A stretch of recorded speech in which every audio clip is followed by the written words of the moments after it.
Joel capítulo 3, a partir do versículo de número 9. Estaremos lendo do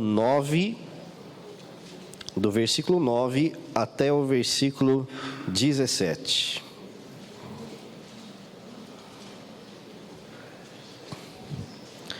Quem encontrou, diga amém.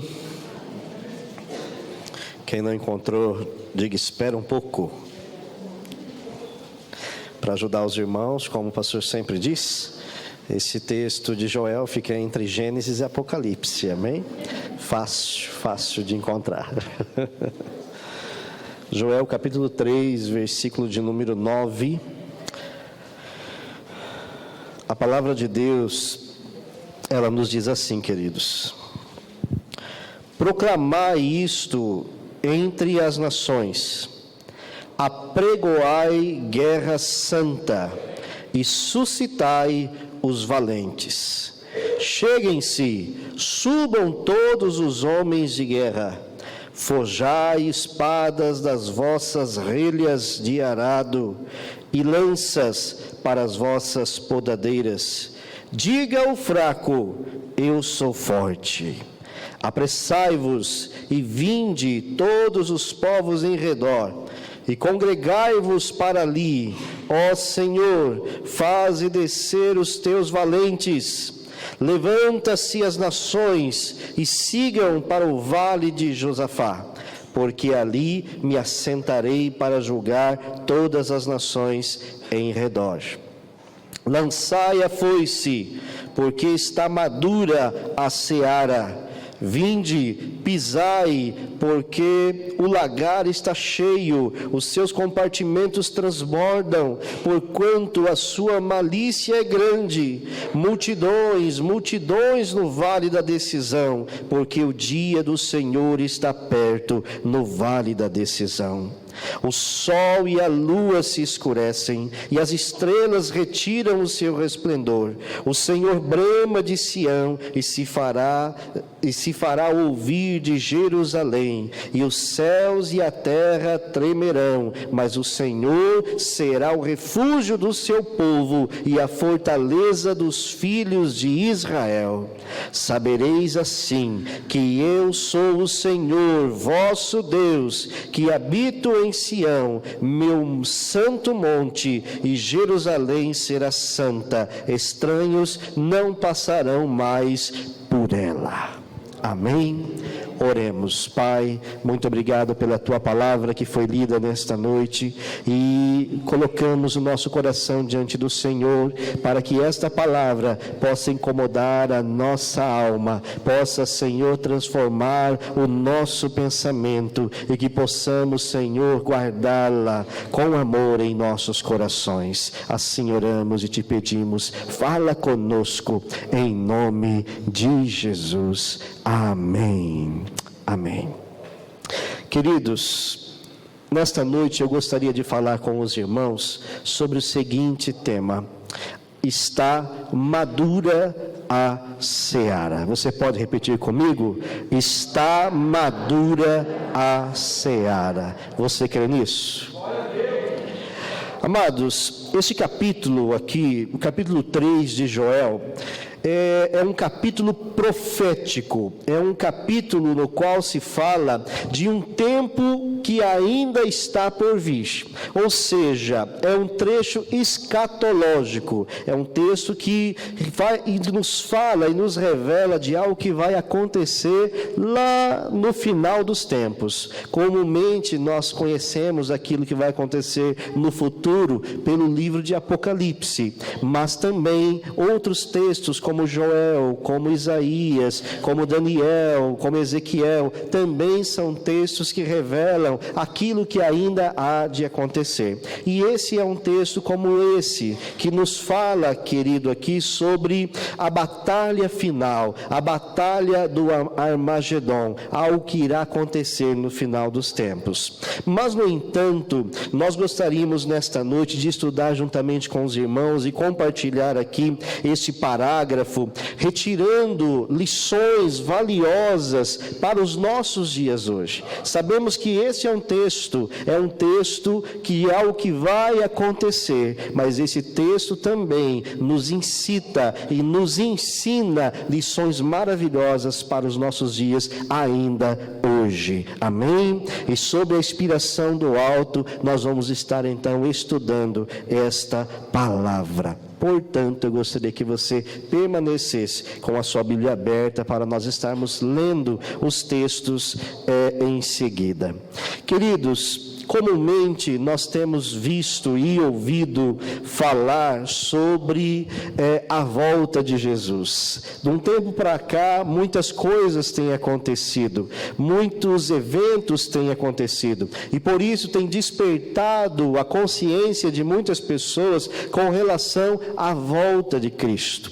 E isso é muito importante. Nós, como cristãos, como filhos e filhas de Deus, precisamos ter isso vivo em nosso coração e compreender que realmente um dia Jesus vai voltar. Realmente Ele voltará para buscar a sua igreja, os seus filhos, aqueles que foram comprados pelo seu sangue. Mas também, queridos, existe outra verdade que nós não podemos esquecer. Algo que comumente também os cristãos têm esquecido e acomodado dentro de seus corações, que é o chamado dele para cada um de nós.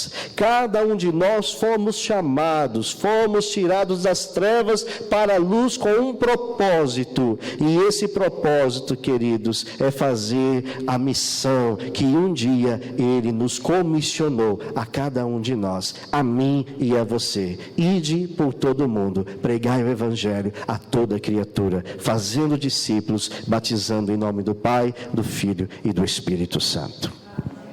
No entanto, queridos, eu quero dizer a vocês e trazer ao seu coração esta verdade, esta reflexão nesta noite, de que a seara, ela está madura, os campos já estão brancos, ou seja, o tempo está próximo da volta de Jesus. Mas aí eu pergunto para você e pergunto para mim também, o que nós estamos fazendo? Nós temos essa certeza, nós temos esta convicção em nosso coração de que Cristo vai voltar. Mas o que nós estamos fazendo com relação a isso? Será que realmente nós estamos nos posicionando como realmente o Senhor quer que nos posicionemos? Será que realmente nós entendemos esta verdade e colocamos em nosso coração este desejo de ganhar almas para o Senhor Jesus? De falar do amor dele para aqueles que ainda não conhecem?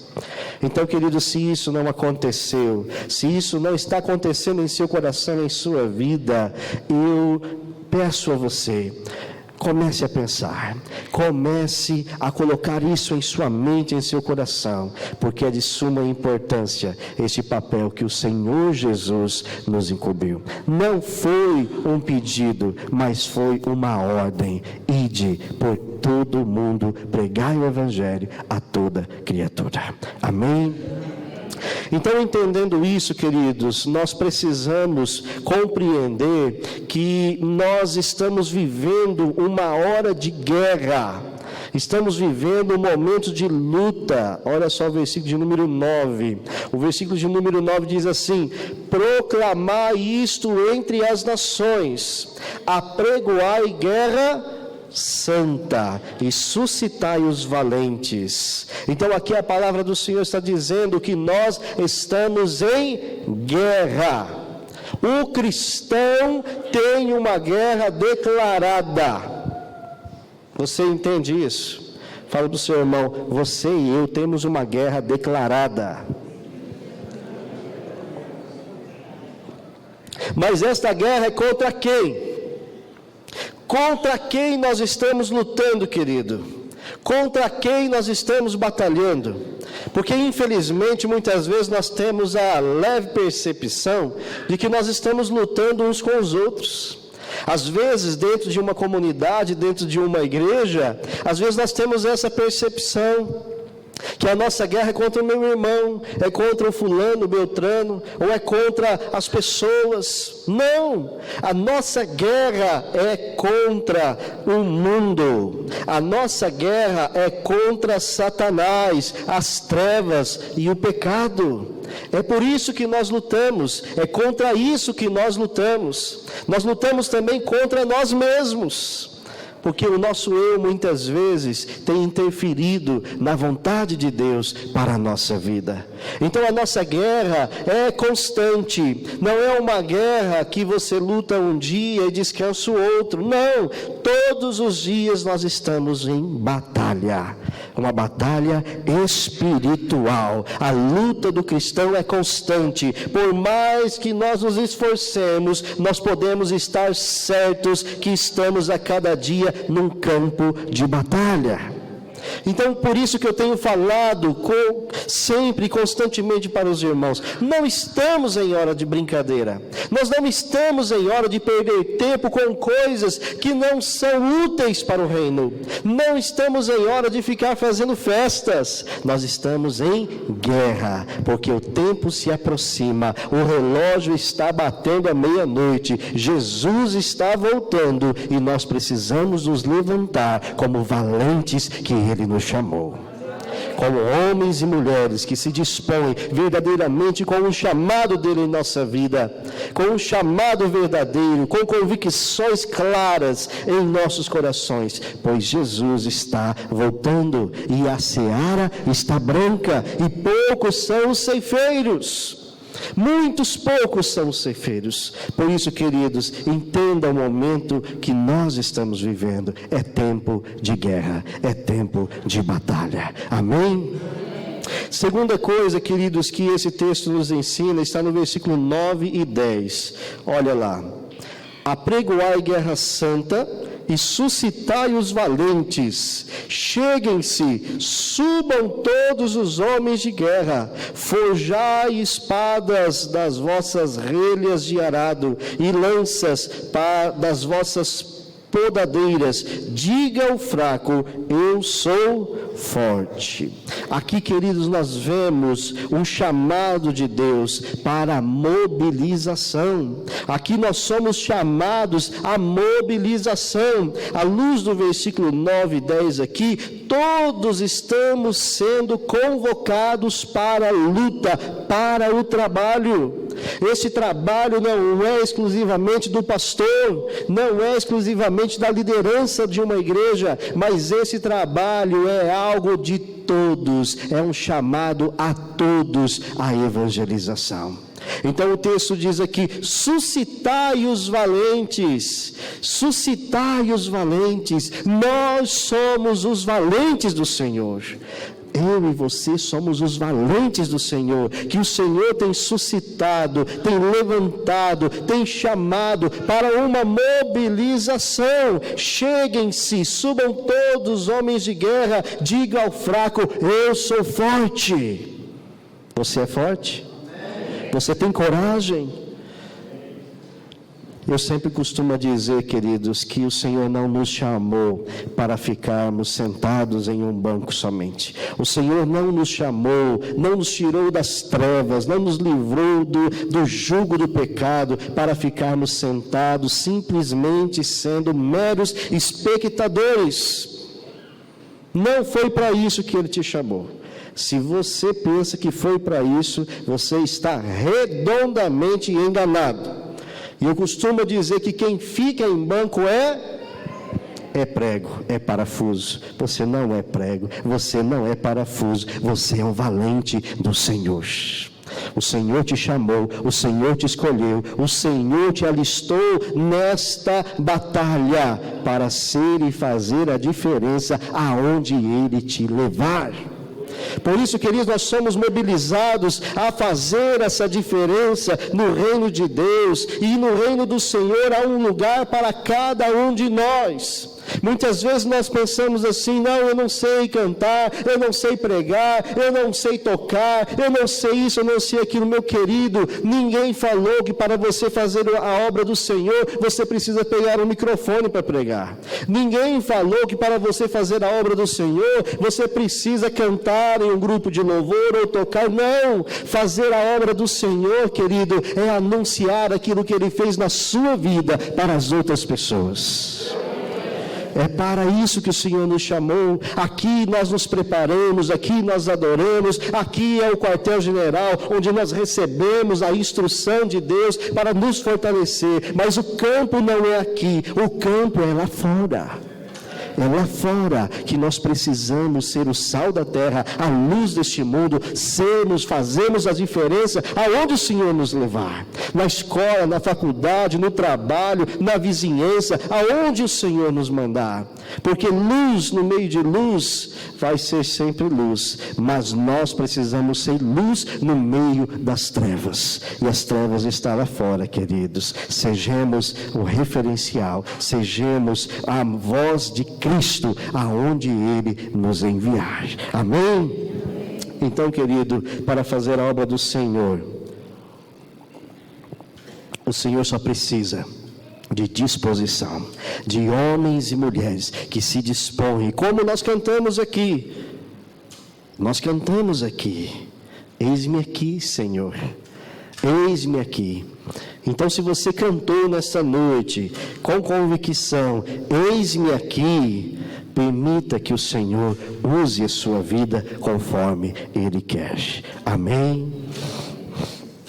Versículo de número 13, queridos. O versículo de número 13 nos diz assim: lançai a foice, porque está madura a...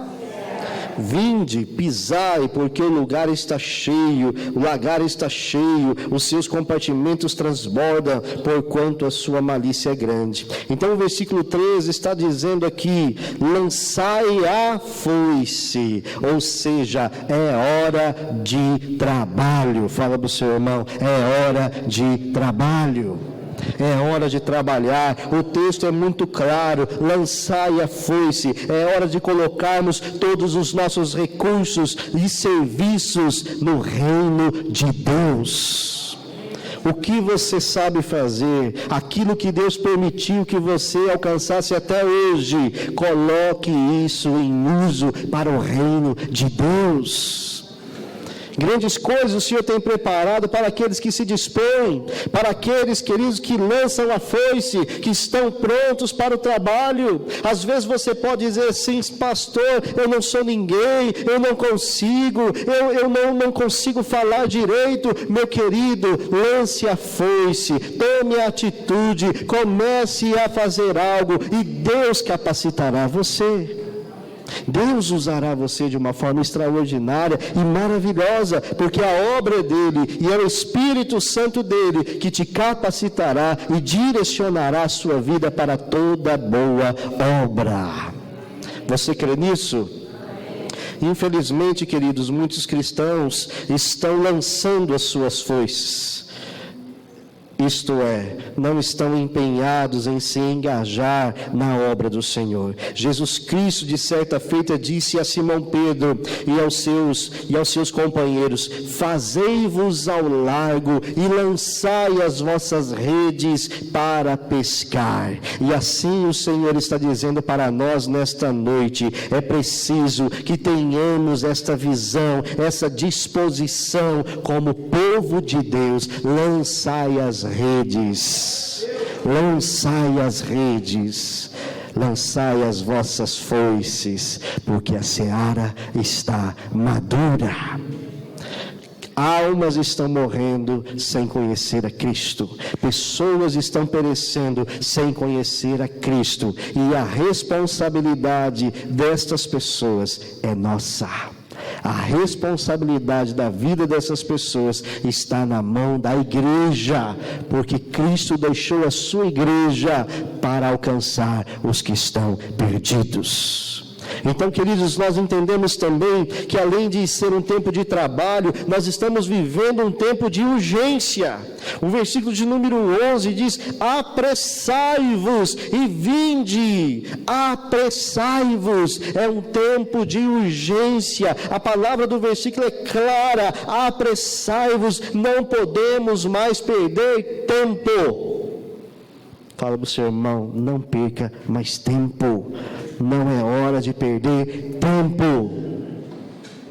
Porque muitas vezes, queridos, nós fazemos muito, nós corremos de um lado e para o outro, nós nos descabelamos muitas vezes, nós fazemos tantas coisas, mas aquilo que Cristo mandou fazer, nós não fazemos. Nós perdemos tempo com muita coisa que não é válida, com muita coisa que não traz benefício nenhum. Então é tempo, queridos, como diz a palavra do Senhor, de remir o tempo e perder tempo, ou seja, ganhar tempo com coisas que valem a pena para aquilo que frutifique no reino de Deus. O Senhor está levantando uma multidão de pessoas. O Senhor está levantando homens e mulheres valentes, guerreiros, não covardes. Nós não queremos sermos ditos como aquela palavra que está lá em Apocalipse, da igreja, que não era nem quente e nem fria, ela era morna, e por isso o Senhor estava a ponto de vomitá-la. Então, queridos, nós somos valentes, pessoas que se dispõem, pessoas que se colocam na posição, na direção de Deus, que não perde tempo com coisas fúteis, mas que se coloca na posição de um homem ou de mulher de Deus, que trabalha para o avanço do reino do Senhor. Você é esse homem? Você é essa mulher? Você é esse jovem? Então, queridos, que nesta noite nós possamos refletir nessa verdade, entender a nossa posição.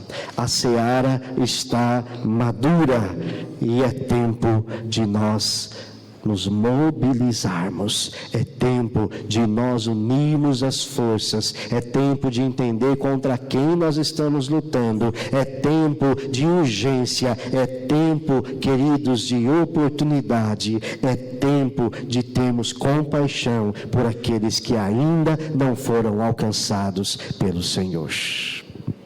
Então, que nesta noite reflitamos nesta palavra, possamos realmente entender que não fomos chamados para sermos meramente espectadores, mas sim fazemos parte de um organismo vivo, de um corpo que é unido, que é bem ajustado, que tem uma visão clara, que entende o seu chamado e o seu propósito, para que o reino de Deus avance na face da terra. Amém? Que Deus, nesta noite, possa nos incomodar. Que nesta noite possamos refletir nesta palavra e dizer: Senhor, o que eu estou fazendo para o seu reino? Qual é a minha função no seu reino? O que eu estou fazendo para que o reino do Senhor avance na face da terra? Se não temos feito nada, possamos nos colocar diante de Deus, assim como nós cantamos: eis-me aqui, Senhor, eu me prostro aos seus pés, faz de mim o teu querer e a tua vontade. Amém? Vamos orar, nos coloquemos de pé. Grande é o Senhor e muito digno de ser louvado.